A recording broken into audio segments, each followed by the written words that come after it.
जो स्वर्ग में गया हो। हालेलुया।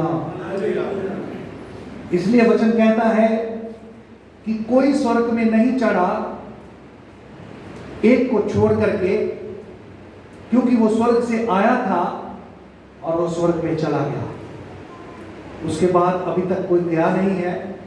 और खुशी की बात यह है कि आप लोग और मैं अगर प्रभु के वचनों को अपने हृदय में अच्छे से रखना शुरू कर देंगे, प्रभु के मार्गों के ऊपर सच्चाई से चलना शुरू कर देंगे, प्रभु यीशु मसीह को हमने अपना उद्धारकर्ता माना हुआ है, प्रभु यीशु मसीह को अपना जीवन हमने दिया हुआ है। खुशी की बात यह है कि प्रभु यीशु मसीह आपको और मुझे स्वर्ग में लेके जाने के लिए आने वाला है। हालेलुया। इससे बड़ी खुशी कोई हो नहीं सकती। और जब वो आपको स्वर्ग में लेके जाएगा तो हम इस शरीर में नहीं जा सकते। इस शरीर को यहीं भी छोड़ के जाना होगा। वो एक अलग शरीर दिया जाएगा जो स्वर्ग में जा सकता है, जो स्वर्ग में जा सकता है। ये हमारा शरीर जो है ये स्वर्ग में नहीं जा सकता, क्योंकि ये मिट्टी से बनाया गया है। मांस और लहू जो है वो स्वर्ग में नहीं जा सकते, क्योंकि वो पाप में रहता है। जब प्रभु यीशु मसीह हमें स्वर्ग में लेके जाएगा तो हमें वो शरीर दिया जाएगा जो पाप नहीं कर सकता, जो पाप नहीं कर सकता। वो स्वर्गदूत वाला शरीर है। स्वर्गदूतों के रूप में वो हमें स्वर्ग में लेके जाएगा। वहां पे भाई बहन, पति पत्नी ऐसा कोई रिलेशन नहीं है। स्वर्गदूतों के तरह हम स्वर्ग में प्रवेश करेंगे। परमेश्वर की हजूरी में, परमेश्वर के सामने हमें जाने का मौका, अवसर मिलेगा। हालेलुया। हम जो हर संडे चर्च में आते हैं, संगति करते हैं, घरों में कॉटेज मीटिंग करते हैं, वहां पे इकट्ठे होते हैं, परमेश्वर की महिमा के लिए, आराधना के लिए इकट्ठे होते हैं, उसका यही मकसद है कि हम परमेश्वर के पुत्र के साथ स्वर्ग में लेके जाने के लायक बन सकें। अगर हम संगति नहीं करते, कॉटेज मीटिंग में नहीं जाते, परमेश्वर की हजूरी में बैठना पसंद नहीं करते, तो फिर ऐसा हो नहीं सकता। फिर हम ऐसे बन नहीं सकते कि परमेश्वर हमें अपने साथ लेके जाए। अगर हम चाहते हैं कि परमेश्वर के साथ, उसके पुत्र के साथ स्वर्ग के राज्य में प्रवेश करें, तो हमें दिल से, रूह से, सच्चाई से परमेश्वर के लोगों की संगति में आना बहुत जरूरी है। अदरवाइज परमेश्वर हमें पसंद नहीं करता, परमेश्वर हमसे प्रसन्न नहीं होता। परमेश्वर हमसे कब प्रसन्न होता है? जब हम उसकी संगति में आते हैं, क्योंकि वहां पे परमेश्वर की हजूरी होती है। वहां पे क्या होता है? परमेश्वर की क्या होती है? हजूरी होती है। हम 1-1.5 घंटा यहां पे खड़े होकर के आराधना क्यों करते हैं? परमेश्वर को प्रसन्न करने के लिए। क्योंकि जब तक परमेश्वर हमसे प्रसन्न नहीं होगा, हम उसकी हजूरी को महसूस नहीं कर सकते।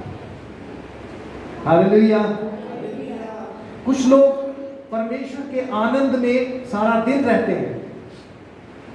पूरा दिन उनके हृदय में परमेश्वर का आनंद बना रहता है। वो इसलिए बना रहता है क्योंकि वो वचन में बने रहते हैं। परमेश्वर का वचन जो ताया हुआ वचन है, जो परखा हुआ वचन है, ताया हुआ वचन है और स्वर्ग से उतरा हुआ वचन है, परमेश्वर के मुख से निकला हुआ वचन है। जो कोई इस वचन को अपने हृदय में रखता है, परमेश्वर की हजूरी उसके हृदय में बनी रहती है। और जब परमेश्वर की हजूरी हमारे हृदय में बनी रहती है, तो हमारा हृदय परमेश्वर का मंदिर बन जाता है।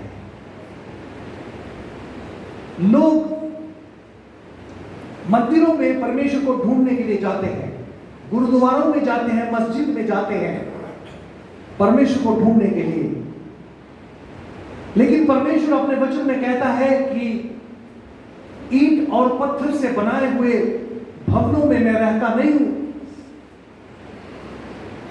कुछ लोगों को मैं देखता हूं, गाड़ी में जब जा रहे होते हैं तो रास्ते में कोई धर्म स्थान आ जाता है तो गाड़ी को थोड़ा धीमा करके, स्पीड कम करके, अपने हाथ जोड़ के सर झुका के मंदिर की ओर देखते हैं। क्यों देखते हैं? उनको यह पता नहीं है कि परमेश्वर आपके हृदय में रहना चाहता है, उस मंदिर में नहीं है वो। परमेश्वर इस मंदिर में तब आता है जब हम इस मंदिर में आते हैं, अन्यथा परमेश्वर इस मंदिर में नहीं आता। ये एक वही आम बिल्डिंग है जो हर जगह पाई जाती है, ये खास बिल्डिंग नहीं है। वो कब बनती है खास बिल्डिंग? जब आप लोग इस बिल्डिंग के अंदर आकर के परमेश्वर की आराधना करते हो, तब परमेश्वर इस बिल्डिंग के अंदर आता है। उसके बाद फिर आपके साथ ही चला जाता है। हालेलुया। साधु सुंदर सिंह इंग्लैंड में एक चर्च जा रहा था। आप लोगों ने इस बात को सुना भी हुआ है, जिनको नहीं सुना उनको सुनने के लिए मौका है। इंग्लैंड में विजिट पे था तो संडे के दिन उसने सोचा कि चलो मैं संगति में जाता हूँ, किसी चर्च में जाऊंगा, वहाँ पे परमेश्वर का वचन सुनने को मिलेगा। तो वो चर्च की तरफ जा रहा था। जैसे वो चर्च के गेट में एंटर होने लगा, वहाँ पे चर्च बैरर जो होता है, जो चर्च में सेवा करने के लिए रखा जाता है, उसने उसके कपड़े देख करके, उसकी पगड़ी देख करके उसको चर्च में घुसने नहीं दिया। वो कह रहे ये अंग्रेजों का चर्च है, आप लोग इसमें नहीं बैठ सकते। साधु सुंदर सिंह निराश होकर के, बाहर एक पेड़ था चर्च की बाउंड्री में, पेड़ के नीचे बैठ करके रोने लगा, क्योंकि साधु सुंदर सिंह परमेश्वर से बेहद प्रेम करने वाला इंसान था। उसने अपना जीवन परमेश्वर को दिया हुआ था और यीशु मसीह के दर्शन पाया हुआ इंसान था। जब वो रोने लगा, रो रहा था, तो पीछे से कंधे के ऊपर कोई हाथ आता है और आवाज आती है, सुंदर सिंह तू क्यों रो रहा है? सुंदर सिंह ने पीछे मुड़ करके देखा तो यीशु मसीह था। ये सुंदर सिंह की बुक में, उसकी गवाही में ये दर्ज किया गया है। तो पीछे मुड़ के देखा तो यीशु मसीह था। यीशु मसीह ने कहा तो क्यों रोता है? उसने कहा कि मैं तेरा वचन सुनने के लिए चर्च में आया था, इन लोगों ने मुझे चर्च में घुसने नहीं दिया, इसलिए दुख से मेरा हृदय भर गया और मैं रो रहा हूँ। तो वो कह रहा मत रो, उसमें मैं भी नहीं चाहता, वो मुझे भी नहीं घुसने देते। तो बहुत सारे ऐसे मंदिर हैं, ऐसे चर्च हैं, ऐसे गुरुद्वारे हैं जहाँ पे परमेश्वर नहीं मिलता, क्योंकि वो लोग परमेश्वर को अपने उस मंदिर में घुसने नहीं देते। ना जाने किस रूप में परमेश्वर आपके भवन में आया हो और आपने उसको रिजेक्ट कर दिया हो और वो चला गया हो। परमेश्वर कहाँ घुसेगा उसमें? उसने कहा मत रो, मैं भी उसमें नहीं चाहता, वो मुझे भी नहीं घुसने देता। हालेलुया। परमेश्वर अपने भक्तों को छोड़ता नहीं है, अपने मानने वालों को कभी भी पीछे नहीं रखता। वो कहता है कि मैं तुम्हारे सताने वालों के सामने तुम्हारे लिए मेज बिछाने वाला परमेश्वर हूं। जो कोई तुम्हें सताएगा, मैं उनके सामने तुम्हारे लिए मेज बिछाऊंगा, तुम्हारी इज्जत को बढ़ाऊंगा। हालेलुया। परमेश्वर हमें इतना बेहद प्रेम करता है कि हमारे सताने वालों के सामने हमारे लिए मेज बिछाता है और वहां पे हमें बिठाता है, चेयर का इंतजाम करता है, हमें बैठने का मौका मिलता है। और वो लोग जो सताने वाले लोग हैं वो देखते हैं कि ये बंदा तो वो था, आज हमारे सामने चेयर पे, टेबल उसके सामने है, बैठा हुआ है। परमेश्वर हमारी इज्जत को बढ़ाता है अगर हम परमेश्वर से सच्चे दिल से प्रेम करते हैं, अगर सच्चाई से परमेश्वर से प्रेम करते हैं। जो लोग परमेश्वर के दास के अधिकार की इज्जत करते हैं, परमेश्वर के दास के अधिकार की इज्जत करते हैं, परमेश्वर उनकी इज्जत करता है। जो लोग परमेश्वर के दास के अधिकार की इज्जत नहीं करते, वो दुखी रहते हैं, उनके ऊपर कलेश आता है, उनके ऊपर बीमारी आती है, उनके ऊपर संकट आते हैं, उनके ऊपर बंधन आते हैं, क्योंकि वो परमेश्वर के दास के अधिकारों की कदर नहीं करता। इवन देन, अगर परमेश्वर के दास की पत्नी अपने पति के अधिकारों की, अगर वो दास है तो उसकी दास होने के अधिकारों की कदर नहीं करती, तो पत्नी के ऊपर भी बीमारी और कलेश आता है। जब तक वो इस बात को नहीं समझती, तब तक वो दुख में रहती है। इसलिए जो मसीह यीशु है, वो हमारा दुल्हा है, वो हमारा आत्मिक क्या है? आत्मिक दुल्हा है। तो प्रभु यीशु मसीह तो अब हमारे बीच में नहीं है। जब वो था तो लोग उसकी इज्जत रिस्पेक्ट करते थे, उसके दास होने की के अधिकारों की इज्जत करते थे। अब प्रभु यीशु मसीह स्वर्ग में है, उसने अपने दास लोगों को मुकर्रर किया हुआ है, अपने दास लोगों को कलीसिया में नियुक्त किया है, एक अधिकारी के रूप में अपने दास लोगों को नियुक्त किया है। और जो लोग दास के अधिकार की कदर नहीं करते, वो मसीह यीशु की कदर नहीं करते, क्योंकि दास के अंदर से प्रभु यीशु मसीह को देखा जाता है। जब परमेश्वर का दास परमेश्वर के वचन को सुनाता है, तो वो मसीह का वचन है। जब मसीह के वचन को दास लेकर के आता है, तो उसके अंदर से परमेश्वर के पुत्र की झलक दिखाई देती है, क्योंकि परमेश्वर ने अपने दास लोगों को ऐसी समानता में रखा हुआ है। हालेलुया। इसलिए हमें इन बातों के ऊपर गौर करनी है कि कहीं हमसे कोई गलती तो नहीं हो रही, कि हम किसी के बारे में ऐसा तो नहीं कुछ बोल रहे हैं जिससे हमारे ऊपर कष्ट आए, जिससे हमारे ऊपर दोष आए, जिससे हमारे ऊपर कलेश आए, बंधन आए, बीमारी आए। अगर ऐसा है तो हमें सोचने की जरूरत है, तभी हम आशीष पाएंगे, नहीं तो आशीष नहीं मिल सकती। तभी आशीष पाएंगे।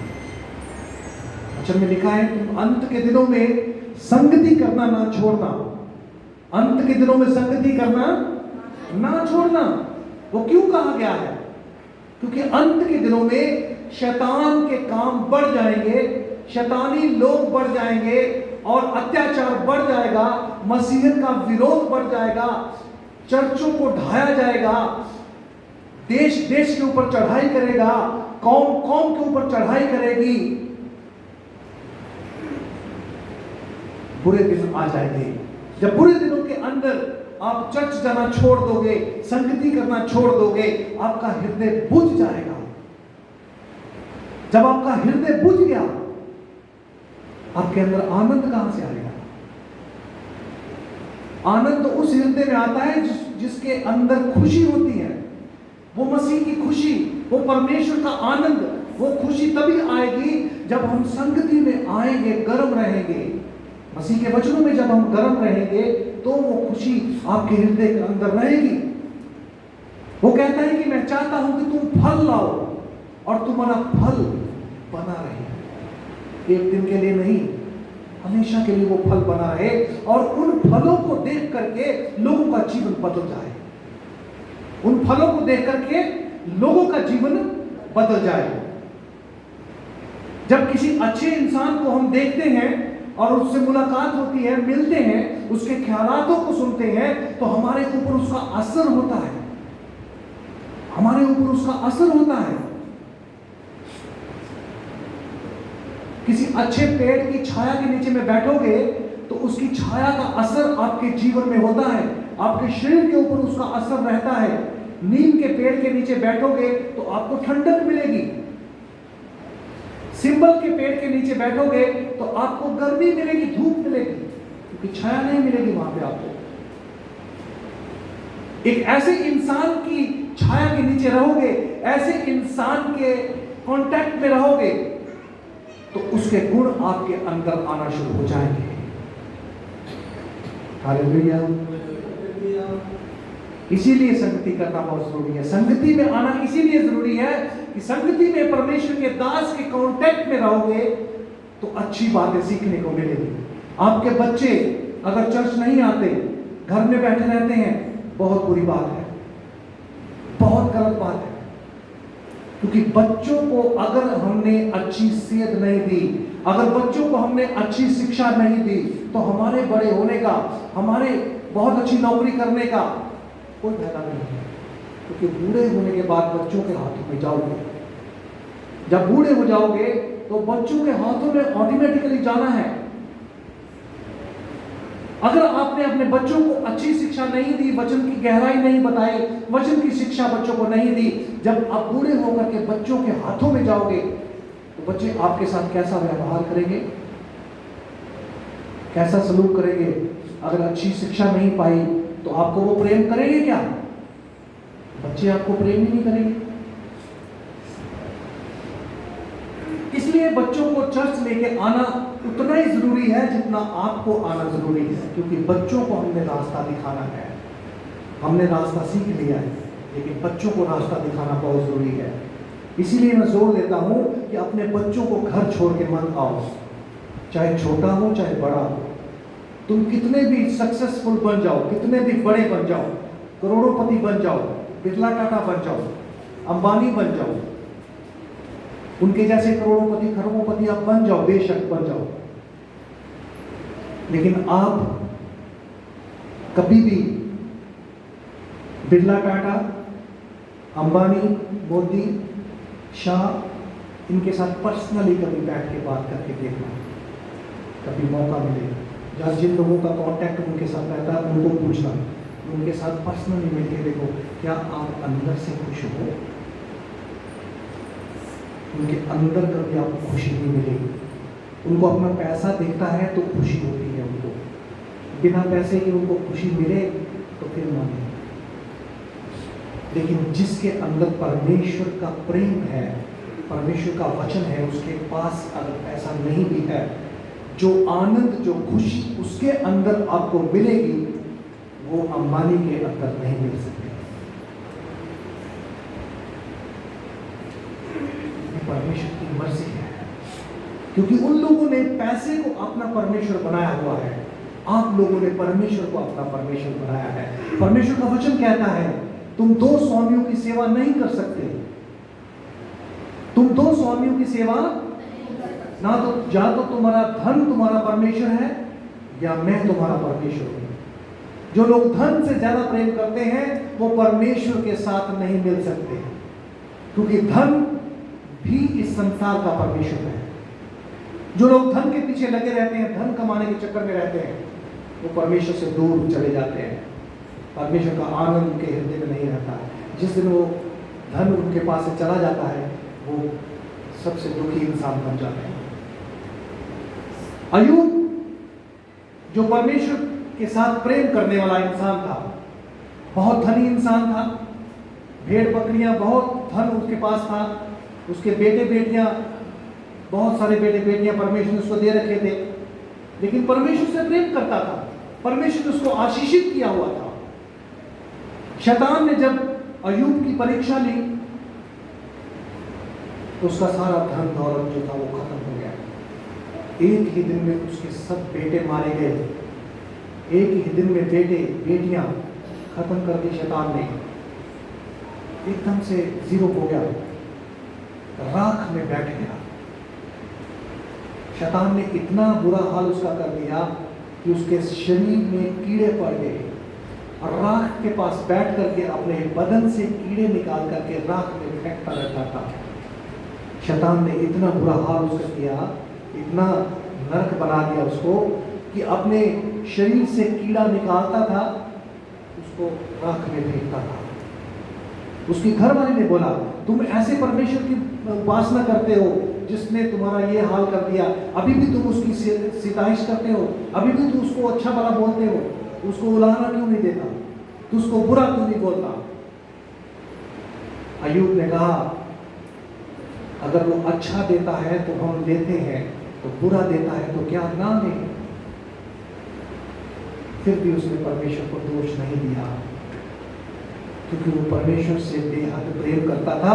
उसको ये विश्वास था कि परमेश्वर मुझे नहीं छोड़ेगा, चाहे मैं मर भी जाऊं लेकिन परमेश्वर मेरी आत्मा को अमर कर देगा, परमेश्वर मेरी आत्मा को अपने पास जगा देगा। उसका विश्वास था, क्योंकि परमेश्वर से बेहद प्रेम करता था। तो उस समय भी जब वो राख में बैठ गया, उसके पास धन दौलत नहीं रहा, उसके पास बेटे बेटियां नहीं रहे, उसके पास भेड़ बकरी कुछ भी नहीं रहा, तब भी उसके हृदय के अंदर वो परमेश्वर का आनंद बना रहा। और उसने अपनी पत्नी के पीछे चल के ये अपने परमेश्वर को धोखा देना, अपने परमेश्वर को बुरा भला बोलना नहीं चाहा, परमेश्वर को अच्छा ही बोलता रहा। तो क्या हुआ, जब उसकी परीक्षा का समय खत्म हुआ, परमेश्वर ने डबल बेटे बेटियां उसको वापस किए, डबल भेड़ बकरी उसको वापस किए, सब कुछ डबल वापस किया। हालेलुया। परमेश्वर हमारा ऐसा विश्वास चाहता है कि हम बुरे दिनों में भी परमेश्वर के साथ बने रहें। हमारे लोग तो ऐसे होता है, जब वो संकट में होते हैं, बुरे दिनों में प्रवेश करते हैं, तो वो दिल छोटा कर लेते हैं और दुखी हो जाते हैं। परमेश्वर तो हमारी प्रार्थनाएं नहीं सुनता, हम क्या करें, हम कैसे चर्च आएं, हम चर्च आना बंद कर देते हैं। हो सकता आपके ऊपर परीक्षा चल रही है, जब आप परीक्षा से गुजरते हुए 100% सही तरीके से बाहर निकलते हो, परमेश्वर की बरकतें आपके जीवन में आती हैं। हालेलुया। अगर हम परीक्षा में चूक कर देते हैं, परीक्षा के समय में हम दिल छोटा करके परमेश्वर को छोड़ देते हैं, चर्च आना बंद कर देते हैं, शैतान फिर हमें तोड़ता है, शैतान हमें तहस नहस कर देता है, शैतान हमें बर्बाद कर देता है। इसलिए संगति में आना बहुत जरूरी है। अब्राहम को परमेश्वर ने 100 साल की उम्र में जाकर के एक बेटा दिया। 100 साल से एक कम था, 99 इयर्स ओल्ड था अब्राहम। मेरे ख्याल से उसकी पत्नी जो थी वो 90 की थी, अगर मैं गलती ना करूं। तो इस उम्र में जाकर के, इस उम्र तक परमेश्वर ने उसको कोई औलाद नहीं दी, फिर भी वो परमेश्वर के साथ वफादार बना रहा। आजकल तक कोई जोड़ा अगर उसके 4-5 साल उसके घर में औलाद ना हो, तो वो परमेश्वर को ताना बिना देना शुरू कर देता है। परमेश्वर ने मुझे आशीष नहीं दी, परमेश्वर ने मेरे घर में कोई बच्चा नहीं दिया, हम बुरा भला बोलना शुरू कर देते हैं। लेकिन अब्राहम और सारा 100 साल के करीब पहुंच चुके हैं, अभी तक उनके पास कोई औलाद नहीं है। इस उम्र में आकर के परमेश्वर ने एक बेटे की आशीष दी और बेटा हुआ। जब वो बेटा थोड़ा सा बड़ा हुआ तो परमेश्वर ने उस बेटे की बलि मांग ली। परमेश्वर ने उस बेटे की क्या मांग ली? बलि मांग ली। उस समय जानवरों की बलियां दी जाती थी, परमेश्वर ने उसके बेटे की बलि मांगी। लेकिन अब्राहम दुखी नहीं हुआ, अब्राहम और सारा भी दुखी नहीं हुई, उनका दिल छोटा नहीं हुआ, क्योंकि परमेश्वर से बेहद प्रेम करने वाले थे। आज के समय में अगर किसी से परमेश्वर बच्चे की बलि मांगे तो क्या दे पाएंगे? बोलो, नहीं दे पाएंगे ना। तो अब्राहम और सारा कितना विश्वास में मजबूत होंगे, जिन्होंने बेटे की बलि देने के लिए यस कर दिया। बोला ठीक है प्रभु, मैं इस बेटे की बलि देने को तैयार हूं। कितनी बड़ी बात है। वो अपने बेटे को अपने सवारी के ऊपर बिठाया और लकड़ियां ली और चाकू लिया, शुरा लिया और एक रस्सी ली बेटे को बलि करने के लिए। वो बाप का दिल कितना बड़ा होगा और उस माँ का दिल कितना बड़ा होगा जिसने अपने बेटे को अपने हस्बैंड के साथ भेज दिया और बेटे को बोला बेटा जैसे बाप कहेगा वैसे करना, अपने पापा को मना नहीं करना, जैसे वो कहेंगे वैसे करना। वो सारा कितनी विश्वास योग्य होगी, कितना वो अब्राहम से प्रेम करती होगी कि अपना पेट से पैदा किया हुआ बच्चा उसको बलि होने के लिए दे दिया उसने। जब वो लेके जा रहा था तो बेटा रास्ते में पूछता है, पापा बलि के लिए भेड़ कहाँ है, बलि के लिए जानवर कहाँ पे है? पापा बोला परमेश्वर इंतजाम करेगा।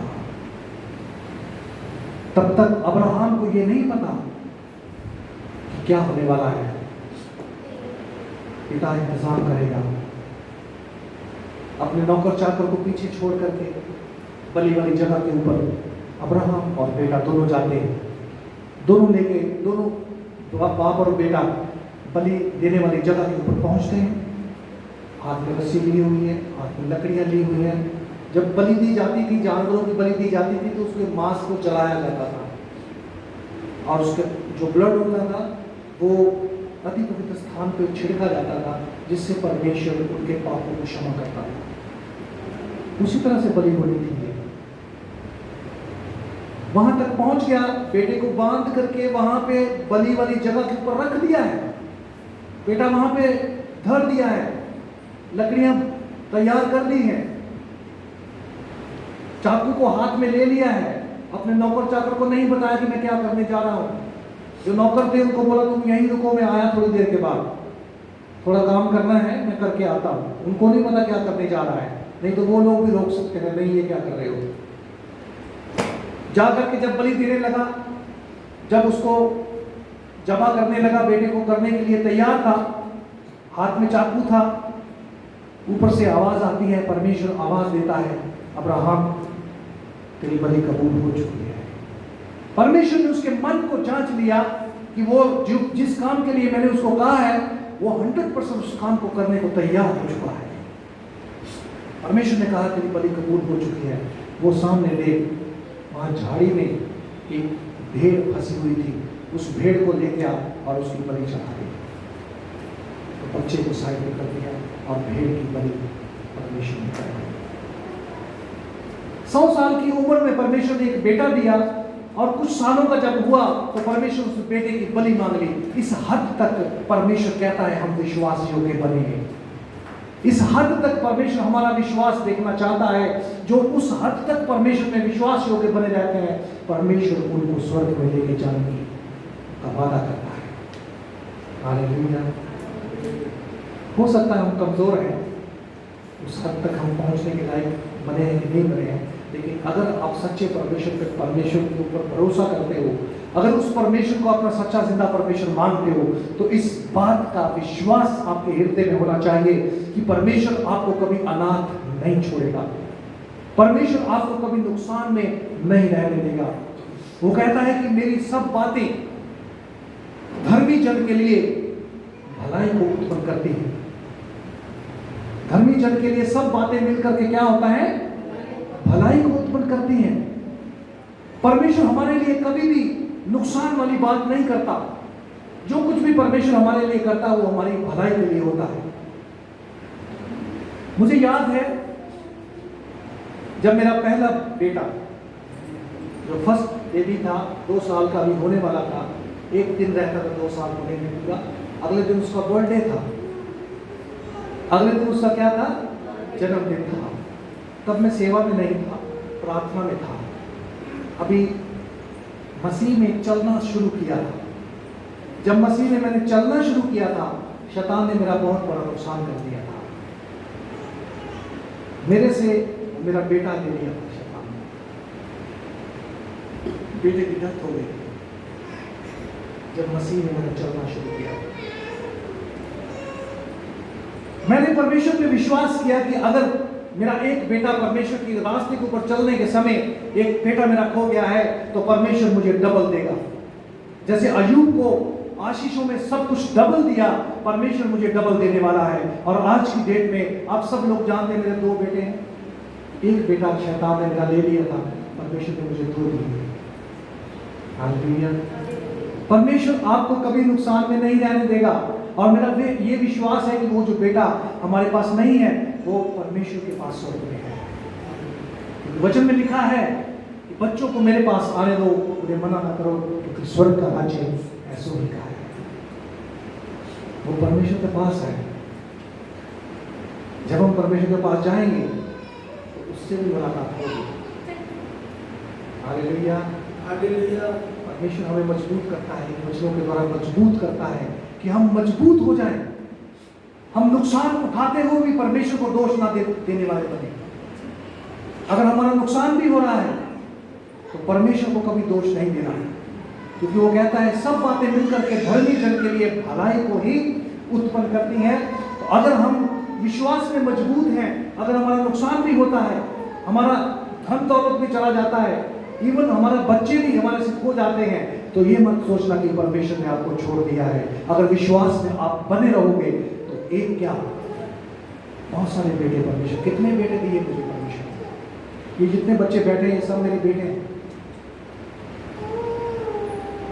एक दिया था, परमेश्वर ने कितने दे दिए। परमेश्वर अपने लोगों को कभी निराश नहीं होने देता।